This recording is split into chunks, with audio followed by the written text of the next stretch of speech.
خاوتي خواتاتي مسلخي عليكم اهلا وسهلا مرحبا بكم في لايف d'Algérie part un live un peu exceptionnel dans une ambiance très morose très sinistre. J'aime ربي راكم تتبعوا les événements, vous suivez, vous lisez les articles d'Algérie part, vous êtes connectés à l'actualité algérienne. Malheureusement nous avons été contraints de changer un peu la grille de nos programmes éditoriaux. Il était prévu qu'on vous fasse une émission sur une thématique économique importante, mais voilà. Il s'est passé un événement très très grave et il fallait absolument qu'on puisse intervenir pour débattre avec vous et analyser avec vous et vous apporter les dernières informations sur ce sujet. Gare à le dernier communiqué de la présidence algérienne, la présidence de la République, donc, qui pour la première fois, je le dis bien pour la première fois depuis 1976, les tensions entre l'Algérie et le Maroc sont en train de tout simplement frôler la guerre. Rana au bord d'une guerre entre l'Algérie et le Maroc. Et cette situation, elle est hyper inquiétante. Sarahatan, je suis très inquiet pour l'avenir du Maghreb.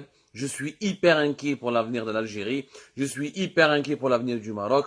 Je suis hyper inquiet pour la sécurité du peuple algérien. Je suis hyper inquiet pour la sécurité du peuple marocain. Je suis hyper inquiet pour la sécurité régionale. Je ne fais mon Les dernières confrontations armées, directes entre les deux pays, entre l'Algérie et le Maroc, ça remonte à aux fameuses batailles à Amgala en 1976. En 1976, plus exactement, le 27 et le 29 janvier 1976, la première bataille d'Amgala au Sahara occidental, et la seconde bataille d'Amgala, c'était le 14 et le 15 février 1976. Il y a eu des escarmouches. Il n'y avait pas une guerre, il y avait des escarmouches l'armée algérienne et l'armée marocaine, où la version sur ces deux batailles diverge du point de vue marocain, comme elle diverge du point de vue algérien. Il n'y a jamais eu un travail historique, concret et indépendant, ce qui s'est passé réellement lors de ces deux petites batailles qui ont opposé des militaires algériennes des forces militaires algériennes aux forces militaires marocaines. Même les bilans, la partie marocaine donne un bilan, la partie algérienne donne absolument un autre bilan. Avant, on connaissait la guerre des sables, entre septembre 1963 et février 1964, où là, historiquement, on ne peut pas nier que c'est une agression du Maroc contre l'Algérie, qui a voulu annexer de manière militaire et arbitraire certaines régions du territoire algérien, notamment Béchar et Tindouf, et ça s'est soldé par une guerre. Le Maroc a échoué à récupérer ses territoires. Il y avait l'intervention de l'Union africaine et l'intervention même de quelques pays occidentaux qui ont permis de rétablir l'ordre. Il y a eu ensuite les différents frontaliers entre les deux pays ont été réglés. Dans une précédente émission, entre l'Algérie et le Maroc, il n'y a pas de différents frontaliers parce que tout a été signé lors d'un accord qui a été signé en 1989. Cet accord de 1989, il a été officiellement enregistré au niveau du secrétariat général de l'ONU à partir de 2002. Les deux pays n'ont absolument pas de problème. Je parle d'un accord qui a été signé en mai 1989. Mais la situation a totalement changé. Je pense que les deux pays courent un risque très élevé d'entrer en guerre et de se retrouver dans une confrontation directe, chose que personne ne souhaite malheureusement. Aucun Algérien ne souhaite à son pays d'être en guerre. Je pense qu'aucun Marocain ne souhaite à son pays d'être en guerre. Et aucun Maghrébin ne veut qu'il y ait une autre guerre au Maghreb, vu ce qui se passe en Libye. D'abord les faits, où sera? Il y a eu 3 chauffeurs algériens, 3 citoyens algériens qui sont morts dans une localité située au sein du Sahara occidental, ce qu'on appelle le Sahara occidental. Le Sahara occidental, c'est un conflit invisible, un dossier géopolitique très complexe sur lequel personne ne sait rien du tout. Dans le monde entier, les gens ne s'intéressent pas à ce conflit. Malheureusement, la communauté internationale, c'est l'un des conflits les moins médiatisés du monde. Je t'arrive côté algérien, même côté algérien où l'Algérie est impliquée, l'opinion publique algérienne n'a pas une grande connaissance approfondie de ce dossier. Le Sahara occidental, il y a deux parties du territoire. Il y a le territoire qui est occupé par le Maroc, qui est revendiqué par le Maroc, c'est 80% du territoire, ou une bande de 20% qui est libéré, entre guillemets, comme le dit le Front Polisario, et qui est dominé par le Front Polisario, qui est le mouvement qui lutte pour l'indépendance du Sahara occidental. Les 3 chauffeurs algériens conduisaient des camions. Qu'est-ce qu'il y avait dans ces camions?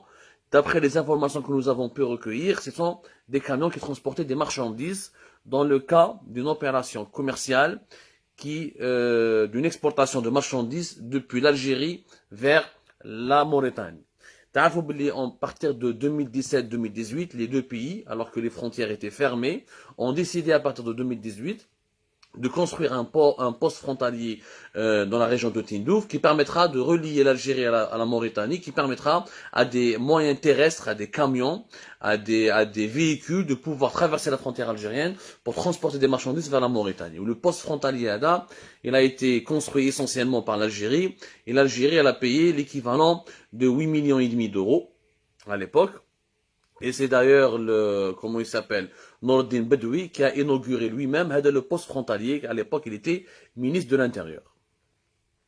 Donc, 3 chauffeurs à bord de 3 camions qui ont traversé la frontière algérienne pour aller vers la Mauritanie. Officiellement pour déposer en Mauritanie ou là pour transporter vers la Mauritanie des marchandises. Ils ont été attaqués.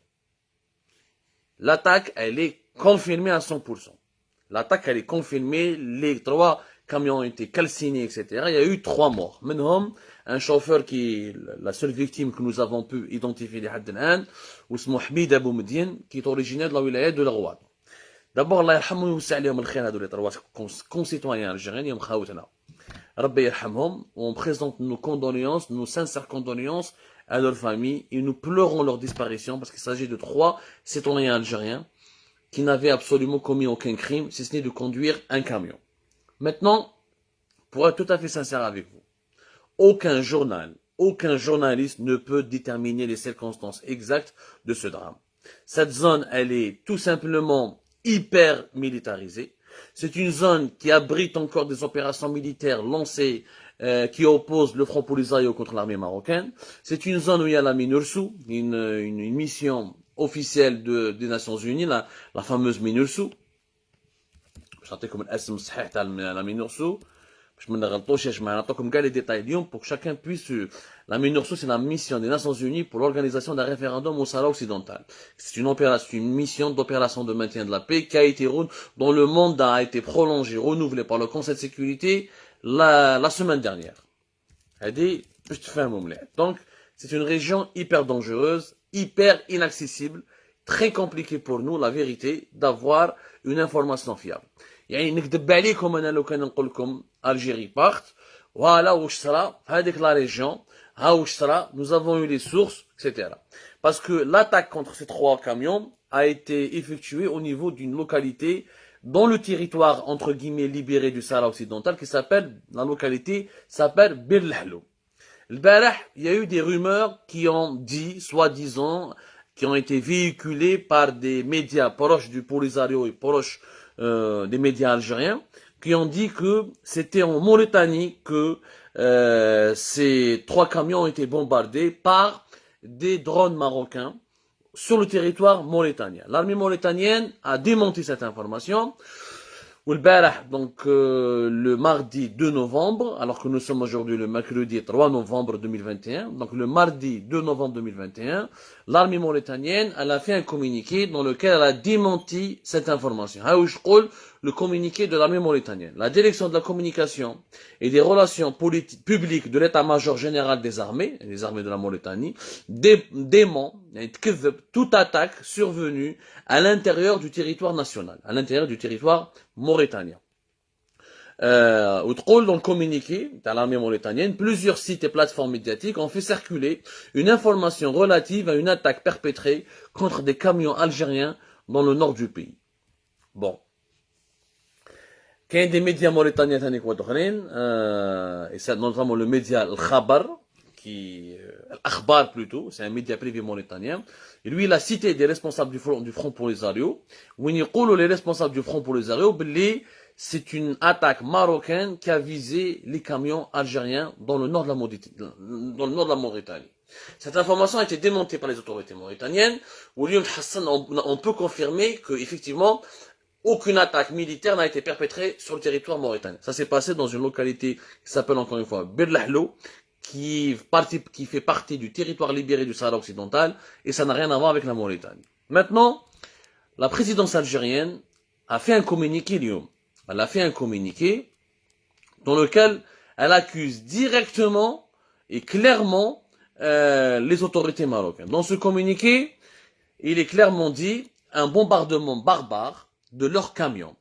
Il parle de citoyens algériens qui ont été lâchement assassinés avec un armement sophistiqué. Le communiqué de la présidence rappelle que ça s'est passé le 1er novembre, au moment où le peuple algérien était en train de célébrer la déclaration de l'anniversaire du déclenchement de la guerre de l'indépendance. Donc, ce crime barbare s'est effectué, est survenu le 1er novembre, où la présidence algérienne accuse directement le Maroc d'être le responsable et l'auteur de cette attaque. En des termes très clairs, le communiqué de la présidence algérienne, pour le reprendre, pour le citer, les autorités algériennes ont aussitôt pris les dispositions nécessaires pour enquêter sur cet acte ignoble en vue d'élucider les circonstances qui l'ont entouré. Plusieurs facteurs désignent les forces d'occupation marocaines au Sahara occidental comme ayant commis avec un armement sophistiqué ce lâche assassinat à travers cette nouvelle manifestation d'agressivité brutale qui est caractéristique d'une politique connue d'expansion territoriale et de terreur. Bon. La présidence algérienne affirme aussi que leur assassinat ne restera pas impuni. Ne restera pas impuni, donc clairement l'Algérie menace de représailles. باش نكونوا صراحة احنا نمدلكم les informations اللي يقولكم moi je n'ai ni les moyens de démentir les informations de la présidence algérienne ni les moyens de les confirmer. Je vous dis en toute sincérité, on ne peut pas dire que la présidence a menti. Ce que la présidence algérienne est en train d'affirmer est probable et même fort probable. باش نتفاهموا مليح. وعلاش fort probable? Parce que c'est une zone hyper militarisé, où effectivement il y a des drones marocains qui ratissent largement la zone pour s'en prendre ou là pour attaquer des troupes militarisées ou des troupes militaires de l'armée du Front Polisario. Donc les camions algériens se retrouvaient effectivement sur le théâtre d'opérations militaires. Donc la présidence algérienne pourrait avoir raison.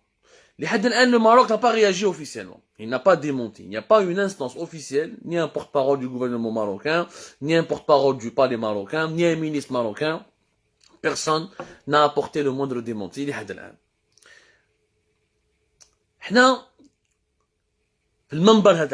À partir de cette tribune, à ce moment-là, au moment où je vous parle, au regard, je vous dis la vérité, j'ai appelé tout le monde. Voilà, نحكي لكم كاع واش كيفاش ملي خرج لكم من البارح ملي سمعنا بالانفورماسيون j'ai appelé tout le monde parce qu'il y a eu des vidéos qui ont circulé sur les réseaux sociaux où des parents ou des témoins de cette attaque ont fait des vidéos sur les réseaux sociaux où ils accusent les forces militaires marocaines. Donc, on a fait notre devoir de journaliste. J'ai essayé de vérifier l'information. Il est impossible d'avoir une information fiable sur ce dossier parce qu'il faut être sur place, remonter, reprendre toute la chronologie des événements, parler à tous les interlocuteurs, les canaux sur place, interroger les témoins, dans l'impossibilité d'être sur place, parce qu'on est un média qui est banni, on est exilé, dans l'impossibilité de procéder à des vérifications, on a consulté des sources algériennes d'abord, marocaines ensuite. Moi, j'ai appelé des sources algériennes. Les sources sécuritaires algériennes affirment effectivement, ils sont sûrs, ils certifient que c'est une attaque marocaine effectuée par un drone. C'est pour ça qu'ils parlent d'une attaque avec un armement sophistiqué. Ils font référence à un drone. Où ils disent que ces drones, c'est des drones qui ont été fournis par Israël. Et que ces drones intervenaient déjà dans la région pour neutraliser des éléments du Polisario. Ça, c'est la version des sources algériennes. كنسقسيناهم وقلنا لهم وعلاش les camions جازوا من التم puisqu'apparemment c'est un théâtre des opérations militaires. Pourquoi des civils algériens راحوا جازوا par cette zone?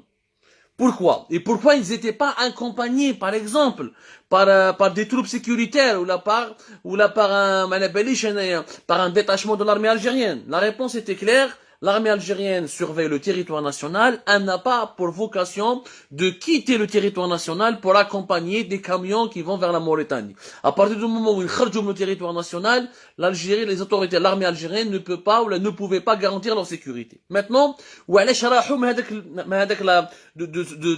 ils ont emprunté ce chemin? Les sources algériennes, du côté des sources les plus proches des autorités algériennes, c'est une route tout à fait tracée et convenue bin l'Algérie et la Mauritanie pour aller de la région de Tindouf, parce que les camions ils ont démarré de Ouargla, ils sont passés par la wilaya de Tindouf, la Mauritanie, pour passer, d'après les sources algériennes, pour passer vers la frontière, vers la Mauritanie, il faut traverser une bande du Sahara occidental. La fameuse zone qui est disputée entre le Maroc et le Front Polisario, où normalement la MINURSO devrait la surveiller de manière beaucoup plus rigoureuse, où elle est déployée pour garantir la paix. Donc côté algérien, les trois camionneurs n'ont absolument fait aucun crime, n'ont commis aucune infraction, mais ils n'ont pas été dans ils ne sont pas entrés dans une zone où il ne fallait pas qu'ils rentrent. Ils n'avaient pas franchi des lignes rouges, ils ont emprunté une trajectoire qui était ordinaire. Ou apparemment, il y avait d'autres camions algériens qui avaient déjà emprunté la même route. C'est la version des autorités algériennes. La version des autorités marocaines, on a essayé de parler avec quelques sources proches des gouvernements marocains. On a fait notre boulot de journaliste. Même si je suis algérien, mais je demeure journaliste, j'essaie de comprendre. Du côté marocain, démenti total. Les sources, pas une source autorisée. Il n'y a pas, encore une fois, un démenti officiel du gouvernement marocain. Les sources marocaines, ils disent que non, c'est pas vrai, on n'y croit pas à ce scénario, ça peut être des coupeurs de route, ça peut être de la mafia, ça peut être des trafiquants de drogue, ça peut être les camions à dos, c'est une mise en scène pour accuser le Maroc. Voilà ce que dit certaines sources marocaines. Il y a une source marocaine qui nous a affirmé que c'est probable que les drones marocains aient frappé les trois camions à dos parce qu'ils les auraient suspectés de transporter des armes vers le Front Polisario. Comme les hostilités ont repris bien le Front Polisario et l'armée marocaine, donc les drones marocains ont été autorisés à frapper à dos les camions. Alors qu'ils n'avaient pas l'information qu'il s'agissait de personnes civiles tout à fait pacifiques, totalement pacifiques, désarmés, les canons qui conduisaient ces camions. Il y a une source marocaine qui nous a dit ça, et trois autres sources marocaines qui apportent un démenti total et qui accusent donc des coupeurs de route, entre guillemets, des narcotrafiquants.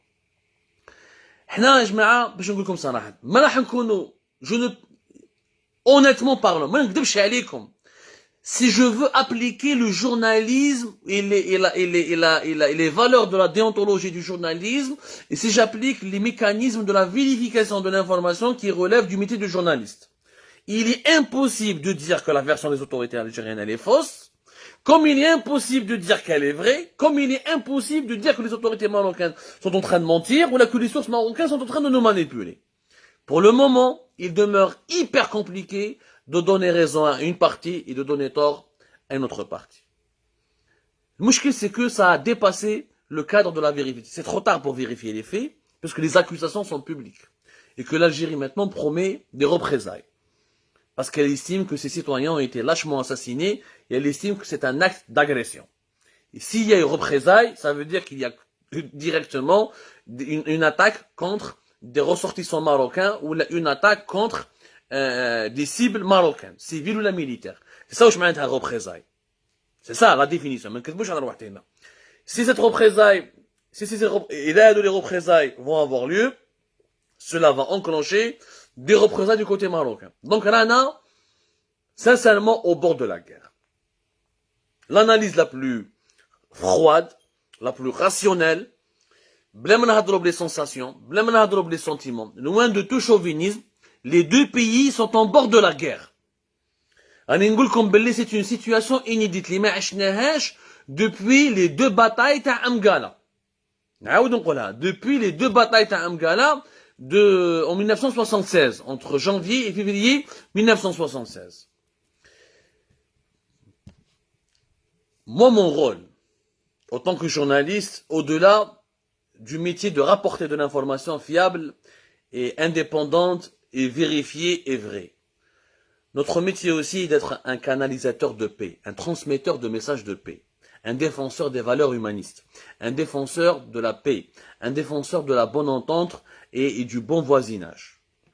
La situation entre les deux pays, elle est pratiquement dans la zone rouge. Nous sommes dans la zone rouge. Si on laisse l'Algérie et le Maroc, si on laisse les autorités algériennes et les autorités marocaines continuer sur cette voie, qui a été la voie de la provocation, des accusations, de l'affrontement, je dirais clairement qu'une confrontation militaire me semble inévitable. Maintenant, cette confrontation militaire, elle peut se traduire par une guerre éclair, qui m'a Amgala 2, on revivra un scénario qui m'a Amgala 3, une armée algérienne, elle va intervenir dans une zone disputée entre le Maroc et le Polisario, là il y a une confrontation directe. Ça c'est le scénario le moins grave, mais le scénario le plus grave et le plus dangereux, c'est une guerre conventionnelle, c'est-à-dire que un embrasement général au niveau de toutes les frontières algéro-marocaines, avec plusieurs points de bataille qui vont regrouper des centaines et des milliers de soldats marocains et algériens autour de plusieurs points de tension avec des confrontations directes. Maintenant, ce sera le pire des scénarios, ou le Canada le scénario, il va y avoir pas 100, pas 200, pas des centaines, pas des milliers, mais des centaines de milliers de morts dans les deux camps. Parce que quand on prend les deux pays, l'Algérie elle est hyper militarisée, le Maroc n'est pas un nain, il a une armée, il est là, elle n'est peut-être pas aussi puissante au niveau du nombre que l'armée algérienne, mais elle peut être aussi efficace et puissante au niveau de la logistique. Et derrière chaque deux pays, il y a des alliés, les Amirmo, ils jettent de l'huile sur le feu. Du côté marocain, comme l'alliance avec les Israéliens, donc les Israéliens, les Émiratis, les Saoudiens vont pousser, appuyer le Maroc. L'Algérie, la Russie va appuyer l'Algérie. La France et l'Espagne vont essayer de faire double jeu, d'être du côté du Maroc quand le Maroc leur parle. Ils sont du côté de l'Algérie quand l'Algérie leur parle. Donc on risque, d'aller vers une guerre qui sera fratricide, où les deux frères marocains et maliens, parce que nous sommes deux peuples frères, liés par l'histoire et la géographie, en dépit de nos malentendus, en dépit de nos différences, au dépit de nos divergences, nous demeurons deux pays frères, même si les systèmes politiques une guerre conventionnelle directe, elle va faire des centaines de milliers de morts, et elle va plonger toute la région du Maghreb et de l'Afrique du Nord dans un enfer. Ça sera un enfer. Ça sera pire que la Libye. Ça sera 2 fois pire que la Libye. Moi, je lance un message. Je pense que tous les intellectuels maghrébins, marocains et algériens, et surtout des Tunisiens et des Libyens, ils doivent se joindre à nous. On doit lancer un appel tout simplement au calme. Moi, je dis simple. Une solution s'impose. Je propose une solution qui pourrait être pratique, qui pourrait être appliquée pour éviter l'option de la confrontation militaire majeure entre les deux armées des deux pays. Saisir le Conseil de sécurité. Je demande à l'Algérie, je demande à mon pays, puisque la présidence algérienne dit avoir des preuves, ou elle dit avoir vérifié, alors que dans le communiqué, elle dit que l'enquête elle est en cours. Donc l'enquête n'est pas terminée. Donc normalement, si l'enquête n'est pas terminée, on ne peut pas affirmer les résultats de cette enquête. Mais si la présidence algérienne a affirmé, mais c'est l'armée marocaine qui les a bombardés avec un drone, moi je ne vais pas remettre en cause la parole de la présidence algérienne. Je suis qu'un journaliste qui rapporte les informations. Je n'ai pas les moyens d'enquêter, de dire que la présidence algérienne, elle se trompe. Mais là, je demande à la présidence algérienne de saisir le Conseil de sécurité. Il y a rien dire une session extraordinaire du Conseil de sécurité, mais l'Algérie ramène un dossier, les Marocains, l'armée marocaine, elle a tué des ressortissants algériens. Et que le Conseil de sécurité de l'ONU dépêche une mission de médiation entre l'Algérie et le Maroc, ramener le calme pour garantir qu'il n'y ait pas un déclenchement des hostilités, où il y a une enquête impartiale, une enquête indépendante, ni du côté marocain ni du côté algérien, une enquête tout à fait indépendante, où le Conseil de sécurité pourrait nous dire dans quelles circonstances les 3 citoyens algériens hindous sont morts. et qui est à l'origine de leur assassinat. Si on fait ce travail, si on découvre à la fin que le Maroc il est responsable, ben il doit en payer les conséquences, il doit présenter des excuses publiques à l'Algérie, il doit indemniser les familles, il doit accomplir des gestes symboliques pour avoir le pardon de l'Algérie et rétablir la paix. Si je venais appeler l'Algérie que c'est elle qui ment, et elle n'a pas les preuves que ce n'est pas l'armée marocaine qui les a tués, eh ben il faudrait que l'État algérien, il faut qu'il se remette en cause, il revoie ses relations bilatérales avec le Maroc, il essaie de revenir à la raison. C'est la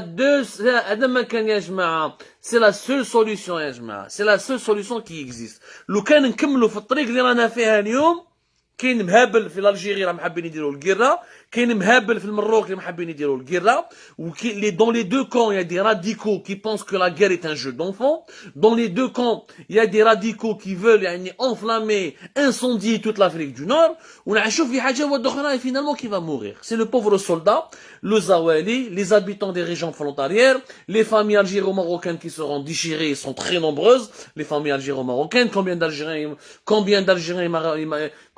il y a de nombreux Algériens sont mariés avec des Marocains, ils ont des enfants maroco-algériens ou là, algéro-marocains. De nombreux Marocains sont mariés avec des Algériennes. Il y a de nombreuses familles donc composées qui sont des familles algéro-marocaines. S'il y a que les peuples qui vont en pâtir. احنا عيينا من لا guerre هذه عيينا من المشكل الجيرو-marocain عيينا يا خلاص عيينا ça fait des décennies de tensions et de guerre. La guerre des sables, les deux batailles d'Amgala, la guerre au Sahara occidental, la fermeture des frontières en 1994, la guerre médiatique qui froide pendant 20 ans. Et maintenant, depuis décembre 2020, depuis la normalisation du Maroc, des relations marocaines avec Israël, vous l'êtes plus qu'une guerre médiatique. Vous l'êtes pratiquement, nous sommes en train de flirter avec une guerre militaire. Avec une guerre directement, une guerre ouverte. Moi, je pense, il n'y a que une mission de médiation internationale. Tanik, il y a l'Union africaine, l'organisation de l'Union africaine, elle peut intervenir et elle doit intervenir en extrême urgence. L'Algérie, membre fondateur et membre très respecté de l'Union africaine. Le Maroc, il est revenu à l'Union africaine, au sein de l'Union africaine depuis 2017. Les deux pays ont des alliés au sein de l'Union africaine. Les deux pays, c'est des pays africains. Yakhouya, جيبوا l'Union africaine, ou dire une enquête à l'haditha hadi wusra fi Bir Lahlou. Elle fait une enquête indépendante menée par le secrétariat général de l'Union africaine ou là par des enquêtes, ou là par une mission de médiation indépendante nommée par l'Union africaine en collaboration avec le Conseil de sécurité de l'ONU.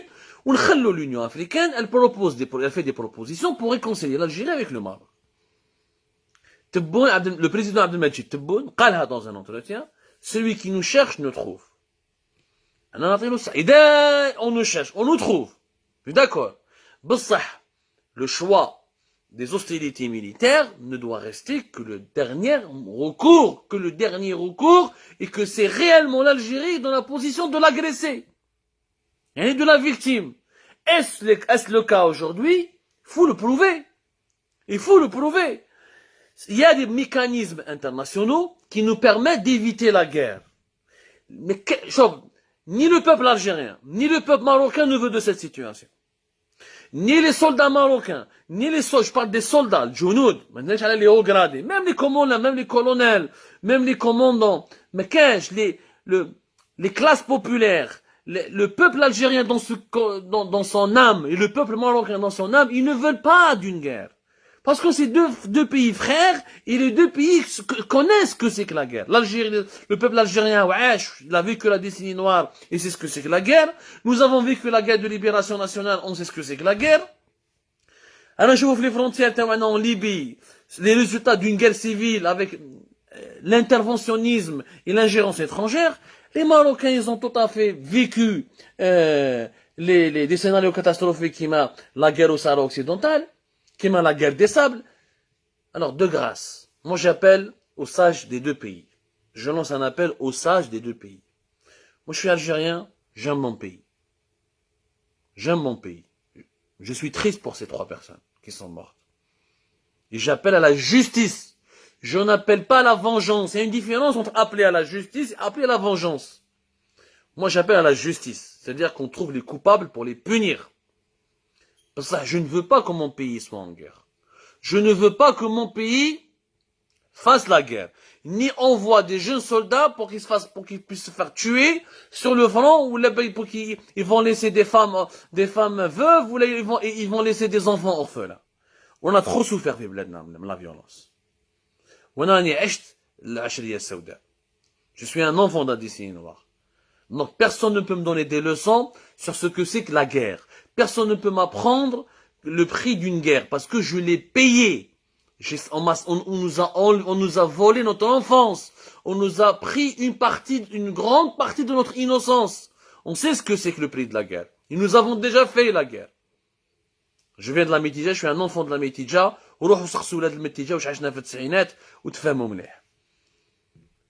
Quand on aime son pays, on lui souhaite le meilleur. Le meilleur pour un pays est la paix. Aucun pays au monde n'a pu prospérer grâce à la guerre. Les grands empires qui ont prospéré grâce aux guerres ont toujours fini mal, ont toujours fini par des effondrements et des faillites qui ont provoqué leur disparition de l'histoire. Notre pays a des valeurs pacifiques, a des valeurs ancestrales. Moi, je suis d'accord avec Tebboune. Celui qui nous cherche, nous trouve. Mais dans l'occurrence, il faut qu'on soit paisible. On observe un peu de sang-froid. On analyse la situation. Ce n'est pas à Israël qu'on va faire la guerre, c'est au Maroc. Parce qu'il y a certains dirigeants algériens, mais le Maroc et Israël. Si on veut faire la guerre à Israël, ماشي مشكل. Tel Aviv راهي من الجهة من الهيه. منا كاين كازابلانكا وطنجي والرباط. Tel Aviv راهي من الهيه. ندو لبوابر ندو لي سومارا ونروح نضربوا مع إسرائيل. Les Israéliens ne sont pas de ce côté-là. Là, c'est des Marocains qui parlent la même langue que nous, qui ont la même religion que nous, qui sont berbères comme nous, qui ont la même histoire que nous. En dépit de beaucoup de malentendus, de divergences comment dirais-je, et de divisions qui peuvent nous séparer. Il y a des divergences que par exemple, je suis de ceux qui disent que le Maroc devrait présenter ses excuses à l'Algérie pour l'épisode de la guerre des sables. Je suis de ceux qui disent que le Maroc doit rendre aux Algériens les terres qui ont été prises aux fermiers algériens qui travaillaient à la sueur de leur front au Maroc. Je suis pas un pro-marocain. Moi, je suis un défenseur de l'intérêt de l'Algérie. Je suis un pro-maghrébin. Je suis un pro-maghreb.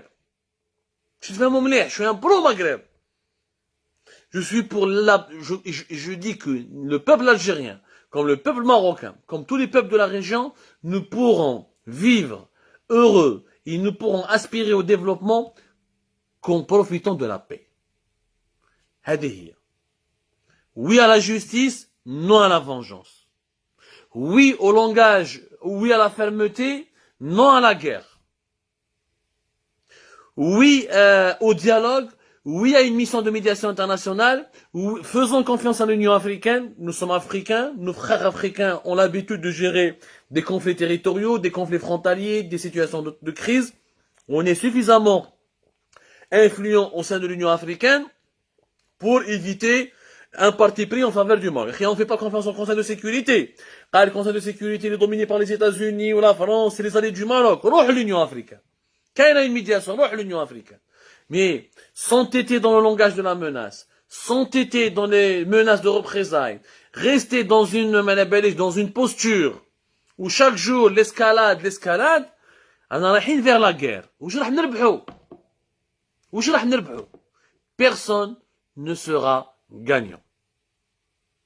Les deux pays seront perdants et les deux peuples qui vont perdre.